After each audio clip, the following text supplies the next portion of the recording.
আসসালামু আলাইকুম গাইস, কি অবস্থা সবার? আশা করি ভালো আছেন। তো গাইস আজকের ব্লগটা হচ্ছে একটি চ্যালেঞ্জিং ব্লগ। গাইস আমি দেখবো আজকে আমার ফ্রেন্ড সার্কেলের মধ্যে থেকে আমি 10 টাকা খেতে পারি কিনা, তাই দেখবো। চলো শুরু করা যাক। প্রথম শুরু করি শামিমকে দিয়ে। শামিমকে বললাম তুমি আমাকে 10টা টাকা খাওয়াও, তাহলে আমি ভিডিওর চ্যালেঞ্জটা কমপ্লিট করতে পারবো। পরে শামিমে না করে দিল। শামিমের কাছে টাকা নাই, পরে লেখা হয়তো। তারপর আমি চলে যাই নাইমের কাছে। নাইমকে বললাম নাইম তুমি যদি আমাকে 10টা টাকা খাও তাহলে আমার ভিডিওর চ্যালেঞ্জ কমপ্লিট করতে পারতাম। পরে নাইম না করে দিল। মামুন তুমি যদি আমাকে 10 টাকা খাও তাহলে আমার ভিডিওর চ্যালেঞ্জ কমপ্লিট। তো গাইস আর কি করার, আমি ভাবছিলাম যে আমার ভিডিওর চ্যালেঞ্জ আমি কমপ্লিট করতে পারবো না। তারপরে দিকে এসে দেখি সাকু ভাই মুড়ি খাইতেছে। তারপরে সাকু ভাই নিয়ে মুড়ি খাইলাম।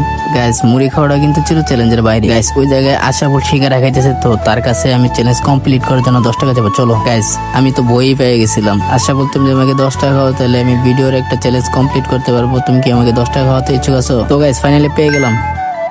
তো আশাফুল রাজি হয়ে যায়। তো গাইস ফাইনালি আমার চ্যালেঞ্জ কমপ্লিট করার ফালা চলে এসেছে। তো গাইস আমি চ্যালেঞ্জটা কমপ্লিট করে দিলাম। সবাই চ্যানেলটা সাবস্ক্রাইব করে দাও প্লিজ।